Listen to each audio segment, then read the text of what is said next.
Voici Actu Rémi, l'essentiel de l'actualité nationale et internationale. Aujourd'hui, samedi 25 juillet, l'actualité est marquée par des décisions lourdes dans les institutions internationales, par des tensions militaires persistantes au Moyen-Orient et par des pressions grandissantes sur les services publics et les infrastructures. On revient aussi sur des enjeux de sécurité technologique, des incendies majeurs et des chocs politiques et humanitaires sur plusieurs continents. Géopolitique. Les États membres de la Cour pénale internationale ont voté à New York le retrait du procureur Karim Khan. Sur 125 États membres, 82 ont appuyé cette décision lors d'une réunion officielle. Le vote survient plus d'un mois après la suspension de Karim Khan par l'instance de supervision de la Cour. Il était en congé volontaire depuis mai 2025, à la suite d'allégations d'inconduite sexuelle. Une employée de la Cour l'accuse de comportements sexuels coercitifs sur une période de 12 mois. Karim Khan nie les accusations et conteste avoir tenté d'empêcher une plainte de suivre son cours. Dans le même temps, l'administration Trump affirme vouloir faire le maximum pour démanteler la Cour. Les États-Unis poursuivent leur frappe en Iran pour une 13e nuit consécutive.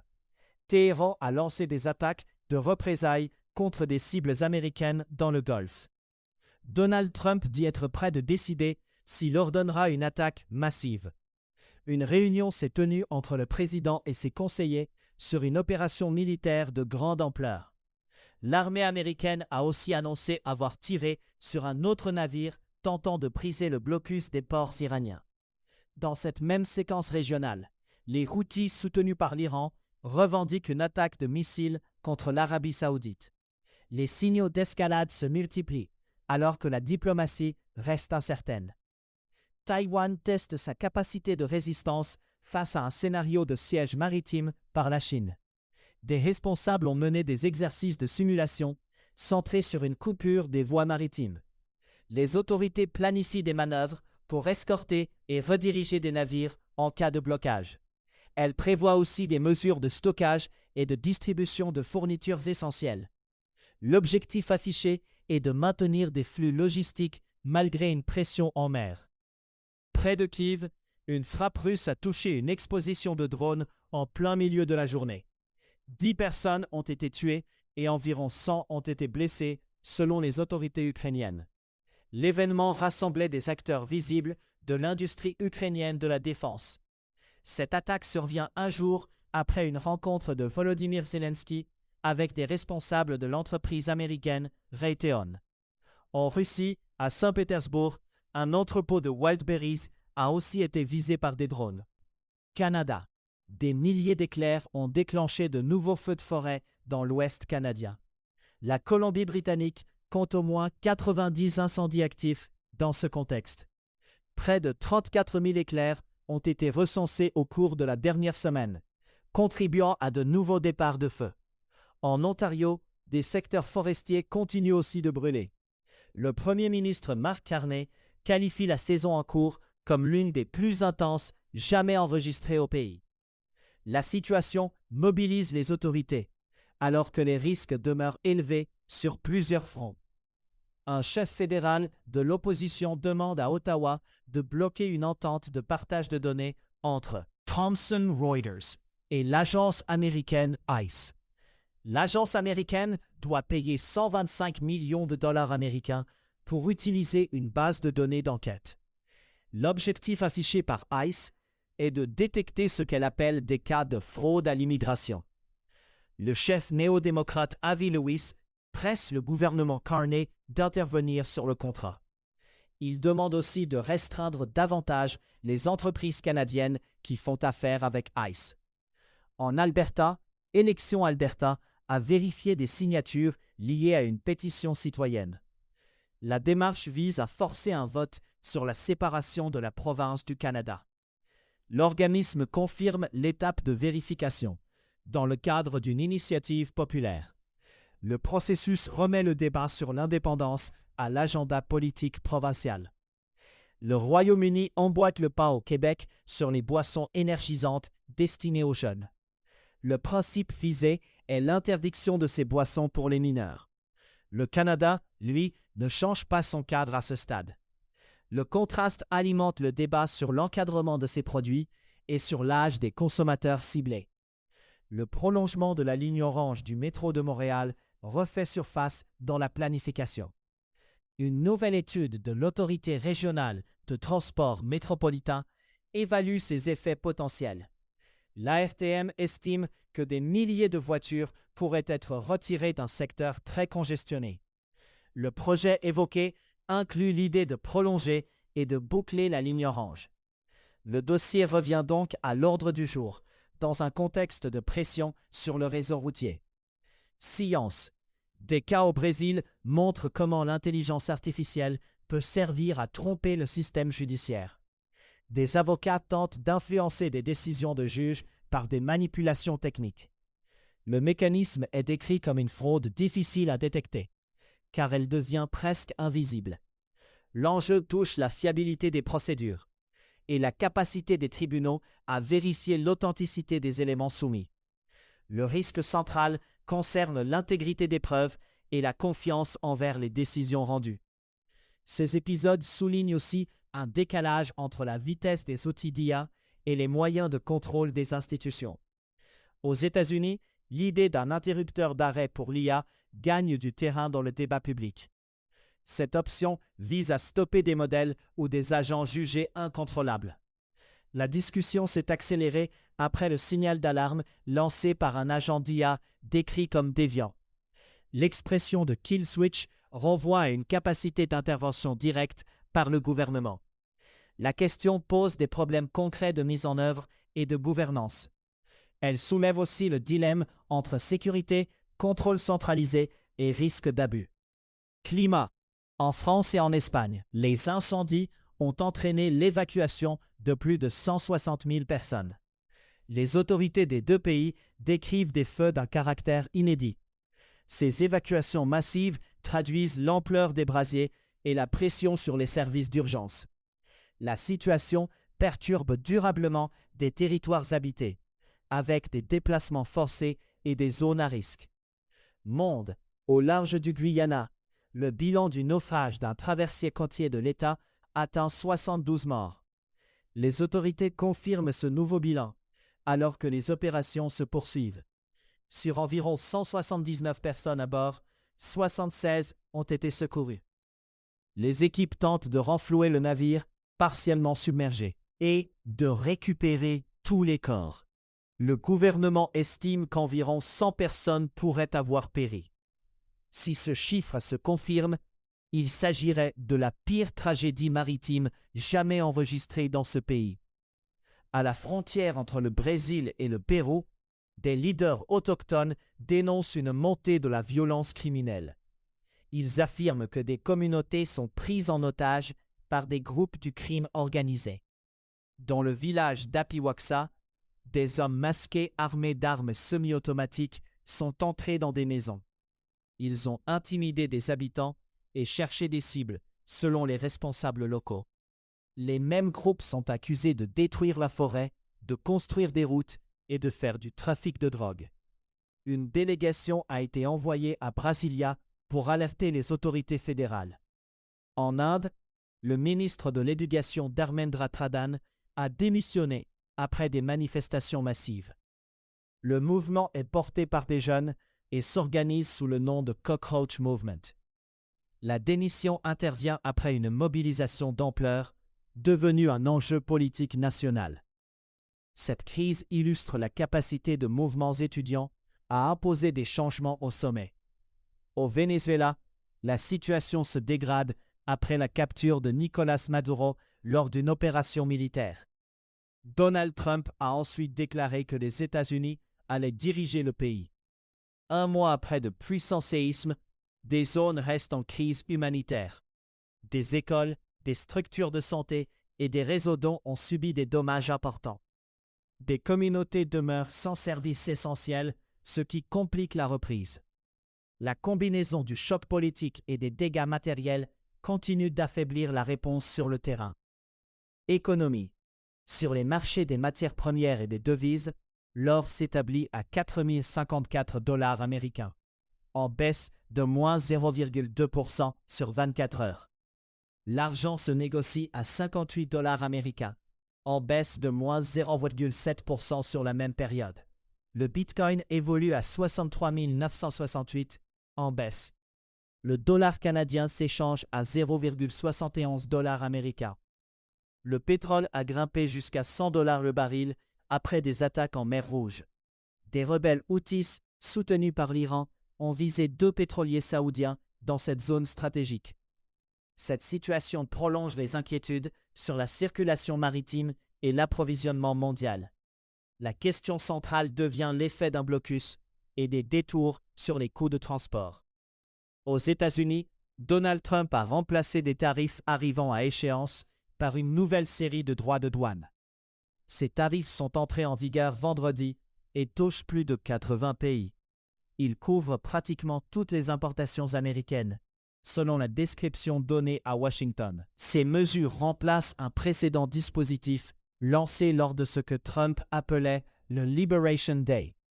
La Cour suprême avait annulé ce cadre antérieur plus tôt cette année. Donald Trump menace aussi l'Union européenne d'une enquête tarifaire en lien avec des amendes technologiques. Il cite notamment une décision judiciaire défavorable à Google, rendue jeudi. Il évoque aussi d'autres amendes visant des entreprises américaines du secteur. L'enquête tarifaire serait présentée comme une riposte aux sanctions européennes. À Los Angeles, une étude de l'UCLA chiffre l'impact économique des raids sur des commerces hispaniques. 9 corridors commerciaux fréquentés par des migrants affichent près de 3,2 millions de dollars de pertes en 2025. Les propriétaires décrivent un choc durable sur la fréquentation et les ventes. Le contexte s'inscrit dans une offensive migratoire plus agressive menée par l'administration Trump. Au Japon, la ministre Sanae Takaichi insiste sur la sécurité des approvisionnements en pétrole brut. Elle affirme que le volume nécessaire pour ce mois-ci est prévu à l'achat. Elle indique aussi que le pays ne libérera pas ses stocks de pétrole. Ce positionnement se veut un message de stabilité, alors que le contexte géopolitique tend l'énergie. Dans le secteur bancaire, Jamie Dimon avertit que les marchés boursiers se situent à des valorisations élevées. Le dirigeant de JP Morgan évoque plusieurs risques sans en minimiser l'addition. Il rappelle que des crises majeures ont surpris les acteurs, comme en 1974 et en 1987. Son message principal porte sur la préparation face à des chocs difficiles à prévoir. À savoir aujourd'hui. Le 25 juillet 1978, Louise Brown est née en Angleterre, reconnue comme le premier bébé conçu par fécondation in vitro. Le 25 juillet 1909, Louis Blériot a traversé la Manche en avion, reliant la France et l'Angleterre en vol.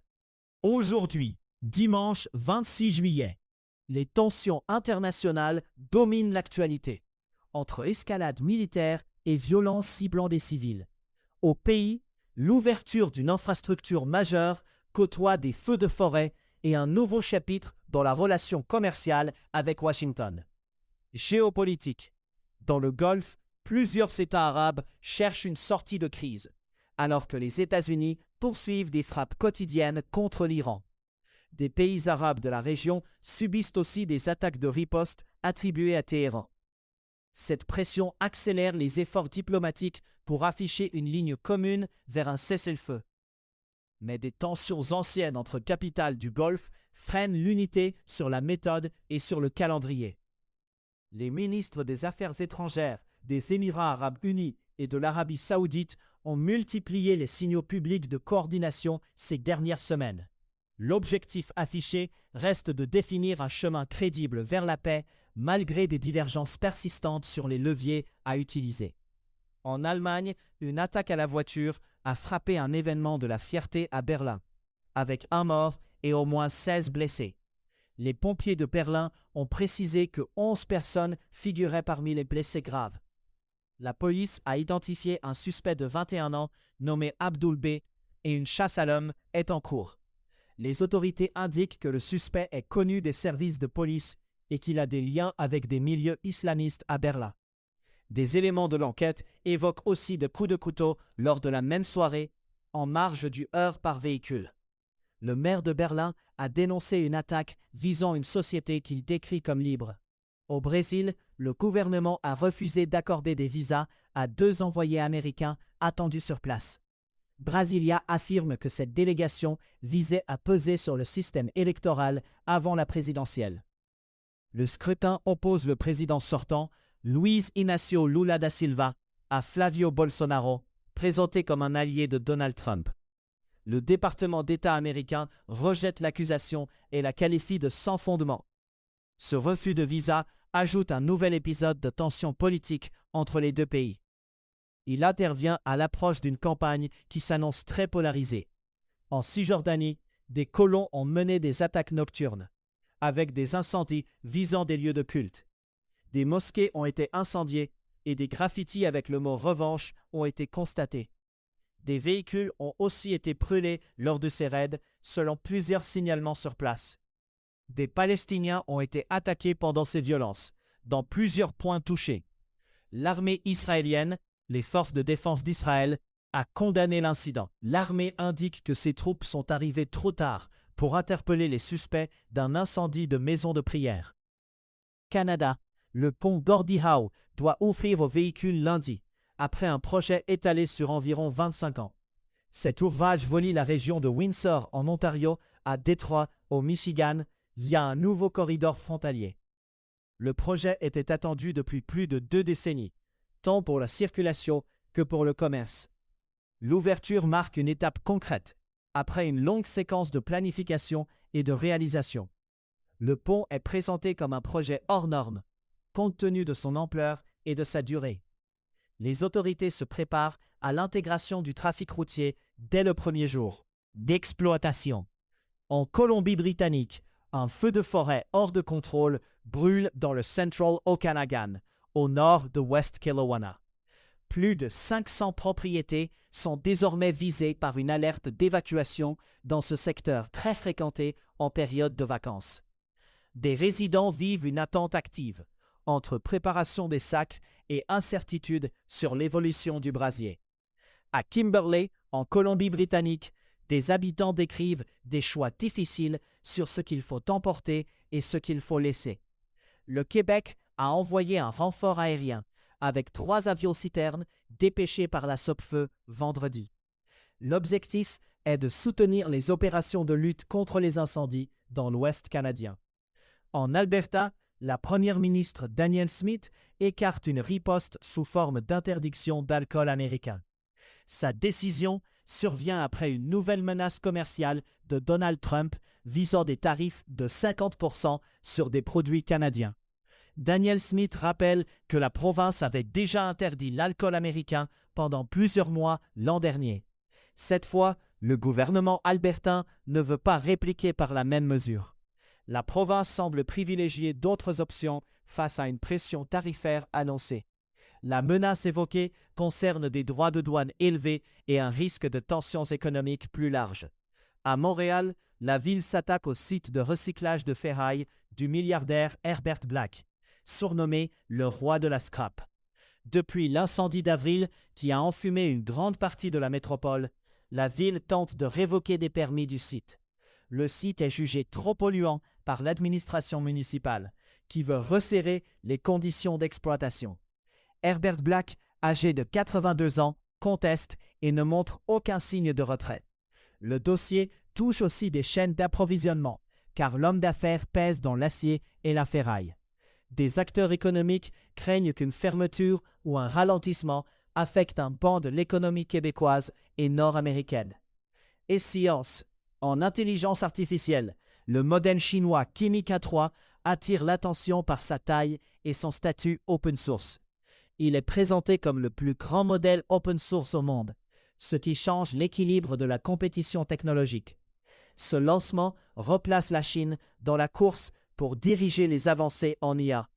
Dans la Silicon Valley, plusieurs acteurs suivent ce développement de près, en raison de ses implications industrielles. Le caractère open source facilite l'adoption, les tests et les dérivations par d'autres équipes. L'enjeu immédiat porte sur la capacité d'innovation, mais aussi sur la diffusion rapide de performances élevées. Dans l'espace, SpaceX a réussi un nouveau test de Starship, avec un amérissage dans l'océan Indien. La fusée a décollé du Texas avant de revenir se poser doucement sur l'eau, selon le scénario annoncé. Starship est décrite comme une fusée de 14 étages, un format conçu pour des charges très lourdes. Il s'agit d'un premier succès de ce type depuis que SpaceX est devenu public en juin.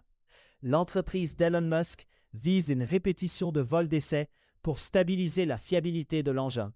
Ce test réussi renforce la crédibilité d'un système pensé pour des missions plus ambitieuses. Climat. En France et en Espagne, des incendies de forêt ont forcé des évacuations massives, dépassant 300 000 personnes au total. Les autorités font état d'au moins un décès en Espagne, dans un incendie près de Valence. En France, plus de 55 000 personnes ont encore été évacuées lors d'un nouveau épisode, alors que des tourbillons de feu compliquent la lutte. La pression est telle que des lieux touristiques, y compris des hôtels, ont été transformés en centres d'accueil pour évacuer.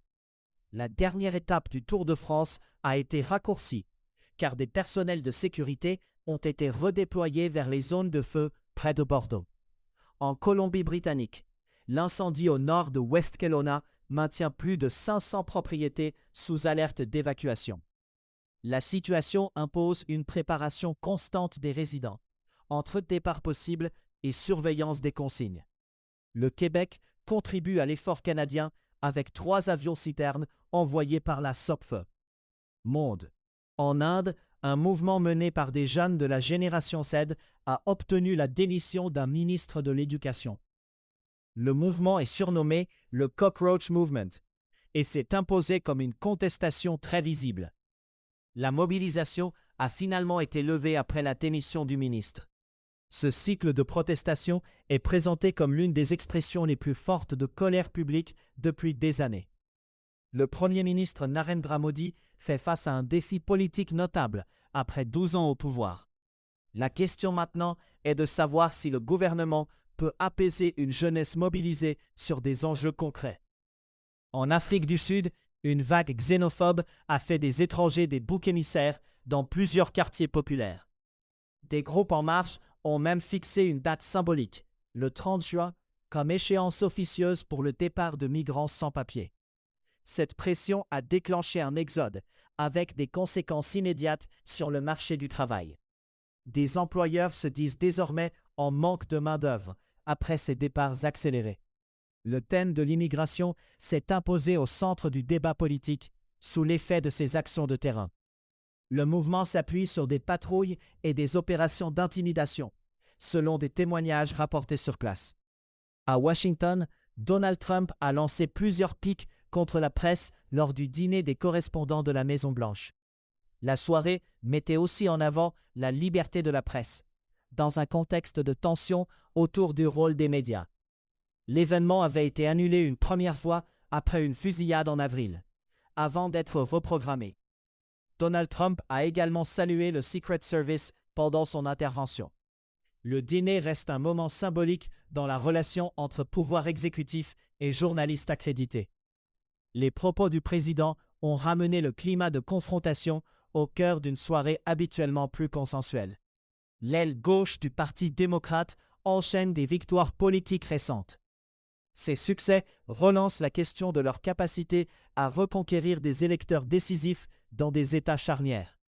Le Michigan est identifié comme un test important, notamment auprès d'électeurs de la classe ouvrière.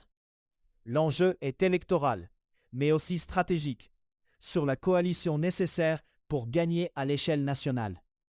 Les démocrates progressistes cherchent à transformer des gains ponctuels en dynamique durable. La bataille se jouera sur des résultats concrets, capables de convaincre au-delà de la base militante. Économie. Sur les marchés des matières premières et des devises, l'or s'établit à 4 054 $ américains, en baisse de 0% sur 24 heures. L'argent se négocie à 58 $ américains. en baisse de 0% sur la même période. Le Bitcoin évolue à 64,486, en hausse.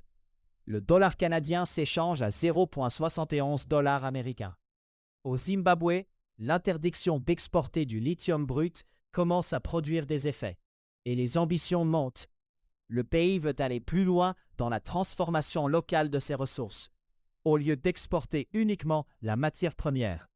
Cette stratégie vise un traitement sur place, avec davantage de valeur ajoutée captée dans l'économie nationale. Les autorités s'appuient sur les retombées déjà observées pour défendre un virage industriel plus marqué. La mesure s'inscrit dans une logique de politique minière axée sur le raffinage et la chaîne de production. Harare cherche ainsi à consolider une position plus forte dans l'économie du lithium. À Montréal, le bras de fer autour d'Herbert Black a des implications économiques directes au-delà du débat environnemental. La ville tente de révoquer les permis d'un important site de recyclage de ferraille, après un incendie survenu en avril. Le site est jugé trop polluant et l'administration municipale veut réduire ses impacts. Herbert Black, milliardaire de 82 ans, refuse de céder et défend la continuité des opérations. Des acteurs du secteur estiment qu'un arrêt du site pourrait ralentir une partie de l'activité liée à l'acier. Le dossier met en jeu l'équilibre entre acceptabilité environnementale et continuité d'approvisionnement pour l'industrie. À savoir aujourd'hui, le 26 juillet 1953, Fidel Castro et ses partisans lancent l'attaque de la caserne Moncada à Santiago de Cuba. Le 26 juillet 1945, le paquebot USS Indianapolis quitte San Francisco pour livrer des éléments liés au projet Manhattan. C'était Actu Rémi. À très bientôt.